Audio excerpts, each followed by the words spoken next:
Hi అండి. మనందరం regular గా ఇల్లు మంచి వాసన రావడం కోసం రకరకాల రూమ్ స్ప్రే అనేది స్ప్రే చేస్తూ ఉంటాము. చాలా ఎక్కువ కాస్ట్ ఉంటుంది. అలాగే కెమికల్స్ కూడా ఉంటాయి కాబట్టి అంత మంచిది కాదు. ఇంట్లో నేచురల్ గా మనం కెమికల్ ఫ్రీగా రెడీ చేసుకోవచ్చు. ఎలానో ఇప్పుడు నేను వీడియోలో చూపిస్తాను, చూసేయండి.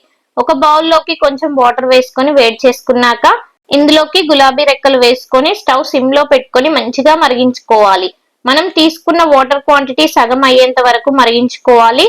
కలర్ మంచిగా చేంజ్ అవుతుంది, స్మెల్ కూడా సూపర్ గా వస్తుంది. వీడియోలో చూడండి మీరే, కలర్ అనేది పర్ఫెక్ట్ గా వస్తుంది. ఇలా ఒక 10 మినిట్స్ మనం బాయిల్ చేసుకున్నామంటే గులాబీ పువ్వుల్లో ఉన్న మంచి స్మెల్ అంతా వాటర్ లోకి అబ్జర్వ్ అవుతుంది. ఇప్పుడు ఆ వాటర్ లోకి కొంచెం కర్పూరం వేసుకొని మనం ఎక్కడైతే స్ప్రే చేయాలనుకుంటున్నామో అక్కడ స్ప్రే చేస్తే సూపర్ స్మెల్ ఉంటుంది.